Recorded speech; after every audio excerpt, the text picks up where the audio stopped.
Buenas noches, me da mucho gusto estar contigo nuevamente para continuar nuestro ejercicio cuaresmal. Como sabes, desde ayer estamos reuniéndonos todas las noches para dar lectura a este hermosísimo libro que tiene por título El Via Crucis de todos los hombres, un libro escrito por el sacerdote jesuita Ramón Cue, el mismo autor del afamadísimo Mi Cristo Roto. Este Via Crucis de todos los hombres es uno de mis libros de espiritualidad favoritos de toda mi vida. Es un libro que suelo leer en Cuaresma y en esta ocasión he decidido compartir la lectura. Todas las noches voy leyendo un fragmento y dado que el primer episodio causó tanto interés por tantas personas que me escribieron, creo que lo conveniente es seguir haciendo esta lectura todas las noches de Cuaresma. Y así es que continuaremos con la lectura del primer misterio del Via Crucis, este Via Crucis que el padre Ramón Cueva meditando en Jerusalén. Y en esta primera estación que tiene por tema cuando Jesús es condenado a la muerte, habíamos dejado al padre Ramón Cue en el sitio arqueológico donde Jesús había sido juzgado. Él se da cuenta, o bueno, él palpa y descubre ese lugar con sus ojos a donde lo ha llevado ya una religiosa en un sótano tras un sótano tras un sótano debajo de un convento, recordarás, y palpando las losas donde Jesús fue juzgado, donde sus pies se pararon para ser juzgado por Pilato, el padre Ramón Cue se queda llorando y ve cómo sus lágrimas comienzan a caer en las losas, y es ahí que retomamos nuestra lectura y para ello nos ponemos en presencia del Padre y del Hijo y del Espíritu Santo. Amén.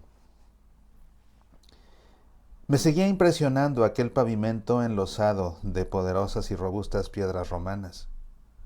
¿Cómo pudieron aguantar sin pulverizarse aquella injusticia? La condenación oficial de la inocencia oficial. Si alguna vez existió en un hombre la inocencia absoluta, fue entonces en Cristo. Aguantaron las losas romanas, no en vano forman una costra impenetrable y acorazada de granito con medio metro de espesor.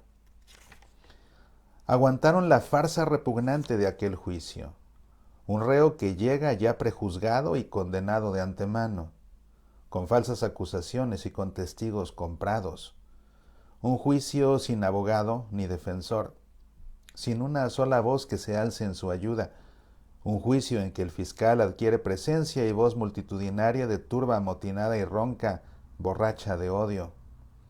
Un fiscal que es toda la humanidad entera.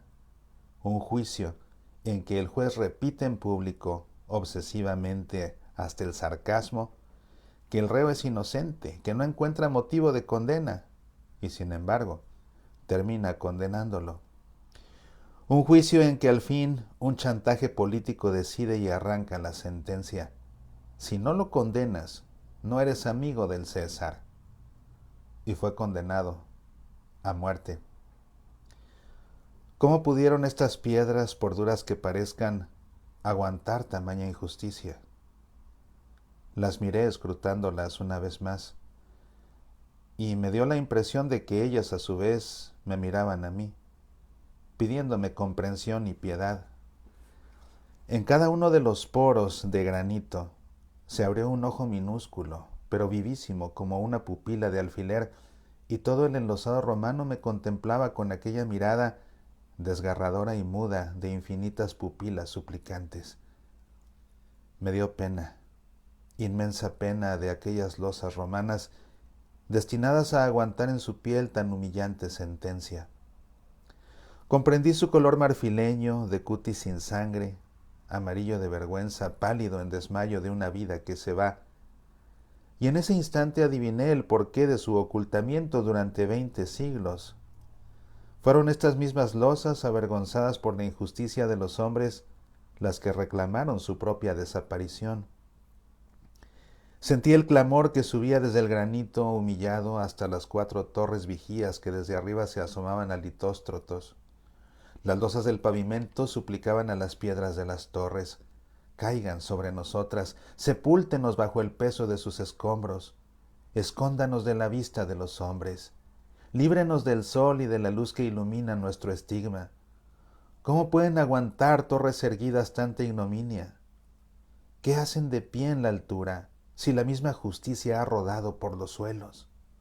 Desplómense sobre nosotras, aplástennos, escóndanos, sepúltenos. Y cayeron las torres. Los mismos romanos en la conquista de Jerusalén por las legiones de Tito se encargaron de derrumbarlas 40 años después de la muerte de Cristo, y no quedó piedra sobre piedra. Las guerras y los asedios que 100 veces asolaron a la ciudad sagrada de Jerusalén fueron amontonando escombros sobre escombros. El grosor de las ruinas superpuestas llega a alcanzar los 9 y 10 metros de altura. En la profundidad de su desaparición, aplastadas por toneladas y toneladas de ruinas y escombros, las piedras de Litóstrotos escondieron su vergüenza durante 20 siglos. Pero las piedras de Litóstrotos se engañaron en sus cálculos. Habían imaginado, y con razón, que después de la suprema injusticia que condenó a Cristo, ya no volvería a haber más injusticia sobre la tierra, que la condena de Cristo iba a traer la justicia al mundo, que en ningún lugar de la tierra se perpetraría ya el más mínimo atropello, y por tanto, ellas solas iban a ser las únicas piedras injustas del universo, marcadas a fuego, en su carne viva, con el más vergonzoso estigma. Por eso habían podido desaparecer, porque bastaba ya un solo condenado inocente, Cristo. Fue tan infinita esa injusticia, que al pagar Dios ese precio había comprado ya la justicia para todos los hombres. Y ya no habría tribunales arbitrarios, ni jueces vendidos, ni testigos comprados, ni chantajes, ni atropellos, ni condenas de los inocentes y de los débiles. Reinaría la justicia en todas partes. Así lo pensaron las piedras de Litóstrotos. Y así lo había planeado también el Padre al entregar a su Hijo. Pero la maldad de los hombres hizo fracasar los planes de Dios. 2000 años aguantaron las piedras avergonzadas de Litóstroto su voluntario escondimiento, aplastadas y borradas de la geografía por ingentes escombros. 2000 años sin atreverse a levantar su frente humillada, esperando que se impusiera la justicia en la tierra. Hasta que se cansaron de esperar, y reclamaron de nuevo su aparición para echar ahora en cara a los hombres todas sus cotidianas injusticias y enfrentarlos a la condena de Cristo. Reclamaron a gritos su aparición, y vinieron las damas de Sión, los arqueólogos y los escrituristas, los técnicos excavadores y los obreros. Un lamento de siglos los llamaba y atraía misteriosamente desde las ciegas profundidades en el subsuelo de Jerusalén. Picos y palas, excavando amorosamente la tierra, seguían instintivamente la llamada subterránea que los guiaba. La justicia, aplastada y olvidada, imponía su voz inflexible atravesando millones de kilos de escombros y 2000 años de olvido.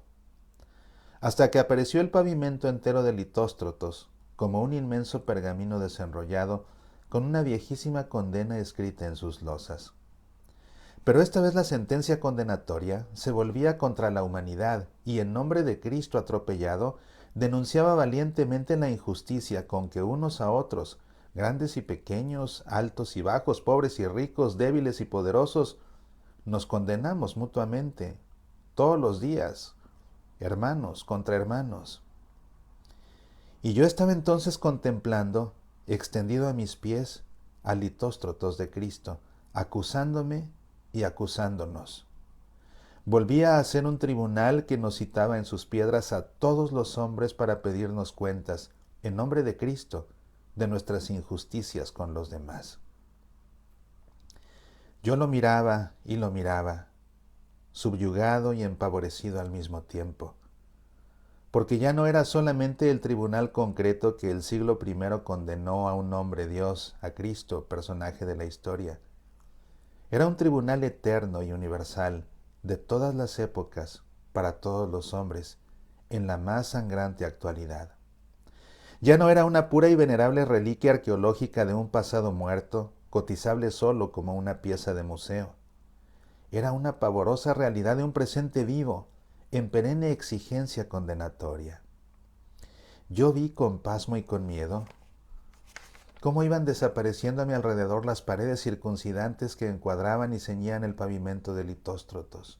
Yo vi cómo al mismo tiempo huía la bóveda y se esfumaba el convento de las damas de Sión, mientras simultáneamente las losas romanas iban subiendo y subiendo hasta emerger y situarse en el mismo nivel exterior de la actual ciudad de Jerusalén. Yo vi con ojos desorbitados cómo crecía y crecía el lotos a mi alrededor, ensanchándose simultáneamente por los 4 puntos cardinales, como si el Litóstrotos fuera un volcán en erupción y la lava irresistible y viva de sus losas romanas avanzara y avanzara en todos los sentidos, recubriendo toda la superficie de la tierra, curvándose más y más hasta envolverla y enlosarla totalmente. Ya el Litóstrotos no era un pavimento de 250 metros cuadrados.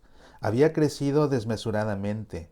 Era ahora un pavimento que alcanzaba los 510 millones de kilómetros cuadrados, igualaba y cubría y forraba con sus losas la superficie entera de la Tierra. Nuestro planeta giraba en los espacios como un alucinante y gigantesco tribunal, en el que los hombres nos condenábamos injustamente unos a otros, sin cansancio, sin reposo ni tregua, en la sucesión de los días y las noches, sin respetar el turno de las estaciones, acumulando año tras año, siglo sobre siglo, odios, injusticias, malquerencias y atropellos. En su vuelo estelar entre el tiempo y el espacio, la Tierra era un Litóstrotos volante, donde cada hombre al mismo tiempo que se sentía condenado por los otros, condenaba a él a su vez a los demás. No hay ni un solo palmo de la tierra de este mezquino planeta donde un Pilato, siempre redivivo, cobarde, injusto, ambicioso, vengativo, cruel o aprovechado, no haya montado su tarima y entronizado su silla curul para condenar a algún inocente. Cada uno nos erigimos en juez de los demás y lo condenamos primero en el tribunal privado de nuestros pensamientos, para formular después públicamente la sentencia, en la conversación, la tertulia, el café. También las reuniones técnicas de consulta y asesoramiento se convierten muchas veces en tribunales donde se condena en falsos o exagerados testimonios a un hermano ausente, que conviene e interesa desprestigiar y eliminar. Hay informadores, oficiales y oficiosos que se dedican glotonamente a redactar actas de acusación. Hay corresponsales epistolares que todos los días, para poder conciliar el sueño con la satisfacción del deber cumplido, tienen que escribir una carta a las alturas correspondientes con denuncias o condenas de algún prójimo. Y los hay tan cobardes y repulsivos que ni siquiera se atreven a dar la cara y escupen la envidia acusadora en una carta anónima que es un hijo sin padre, o mejor, una hija de mala madre. Y hay, como de la injusticia y la cobardía, quien desde la altura de su silla curul se atreve a condenar a un inferior por el testimonio mezquino de un anónimo. Aprovechamos todos los medios de comunicación a nuestro alcance para acusarnos, juzgarnos y condenarnos. Cartas, telegramas y teléfono, consultas y encuestas, prensa, televisión y radio. Repetimos, naturalmente, si es necesario, como en el juicio de Cristo, el chantaje político. ¿No eres amigo del César? O en nombre de la religión nos rasgamos las vestiduras al tiempo que hacemos trizas la honra de nuestro hermano. Es un blasfemo. ¿Qué mayor testimonio quieren? Así veía yo la tierra convertida en un gigantesco Litóstrotos, en un vocinglero tribunal hirviente de odios y rencores, rodando pesada, torpe y triste en los espacios, con su carga de 3.000 millones de hombres, de condenados unos a otros. Hasta que volví a la realidad y caí en la cuenta de que en ese momento me encontraba yo solo, completamente solo, en uno de los lugares más misteriosos y trágicos del universo. Giré la cabeza a mi alrededor. Nadie. Vacío absoluto. La bóveda me producía ahogo. Situado en el subsótano del convento, me sentía como perdido en el centro de la tierra. Del exterior lejano y hermético no me llegaba el más mínimo ruido, ni un eco siquiera. No percibía ni el pálpito de la tierra cuyo seno me rodeaba. como si se hubiera parado sin latidos ya el corazón del universo. Sentí la angustia de las cárceles, el aislamiento pavoroso de los presos en las celdas de castigo, con paredes de corcho y locura de silencio. Me parecía vivir en una cámara de tortura. Un reflector brutal me apuñaló la cara. ¡Habla! ¡Habla! Confiesa de una vez, me urgía en las tinieblas una voz sin rostro. ¡Habla! Es inútil resistir. Aunque grites pidiendo auxilio, nadie va a oírte. Nadie. Habla de una vez. Cuando volví a abrir los ojos, seguía arrodillado, en cuclillas, y sudaba. No había nadie, y sin embargo, alguien estaba allí conmigo. Lo sentía. Escruté todos los rincones sin lograr localizarlo. Estaba en todas partes, lo invadía todo, pero el recinto permanecía vacío, pavorosamente vacío y desolado, como inútil, sin destino. ¿Por qué no se le habría buscado una finalidad? El local ofrecía tentadoras posibilidades y sugerencias, y empecé a redactar una imaginaria lista de destinos y aplicaciones. Aquí en el Litóstrotos se debía convocar un Congreso Internacional de Justicia para ratificar una vez más los derechos humanos. Aquí precisamente donde la justicia humana había atropellado los derechos divinos.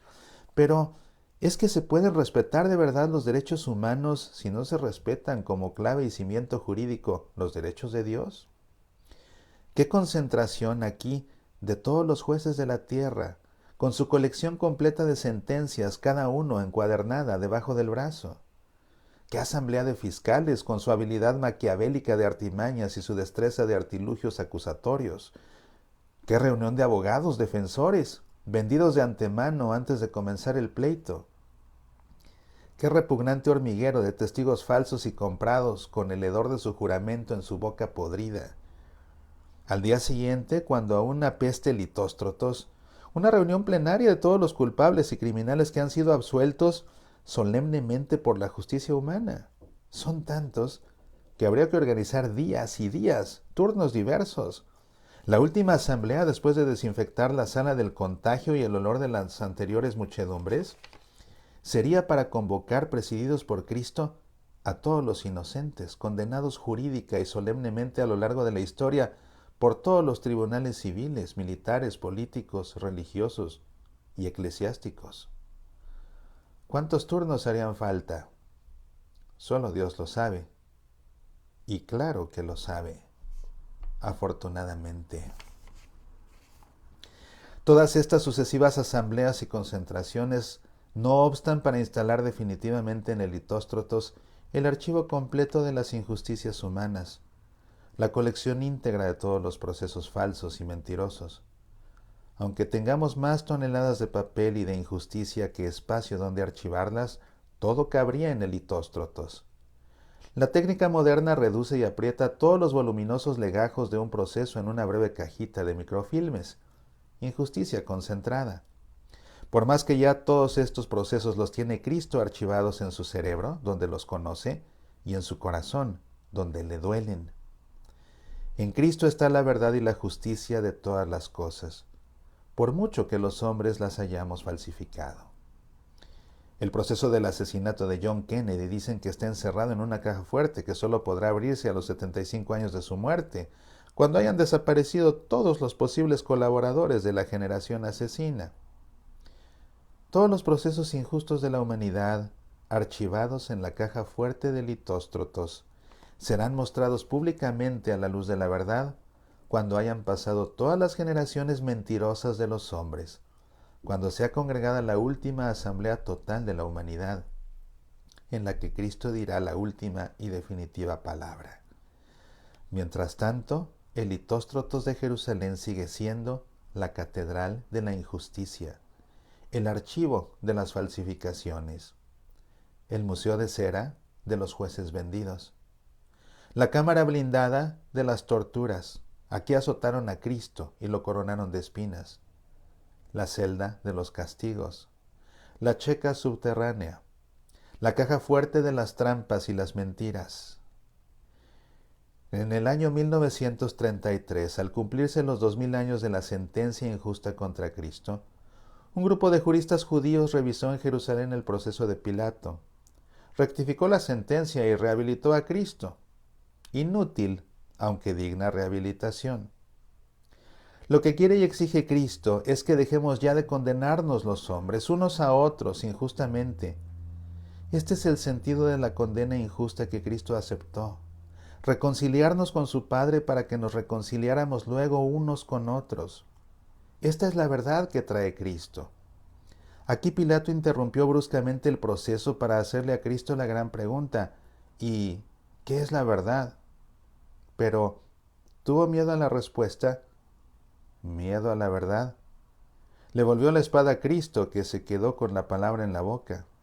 Aquí sigue aleteando en el Hitóstrotos la verdad de su respuesta. Y con eso llegamos al final de esta lectura, la cual habremos de continuar, Dios mediante, el día de mañana. Recuerda que estamos dando lectura a este libro, El Via Crucis de todos los hombres, del sacerdote jesuita Ramón Cue. Nos vemos pues mañana. Que Dios te colme de bendiciones. Que descanses. Apasionate por nuestra fe.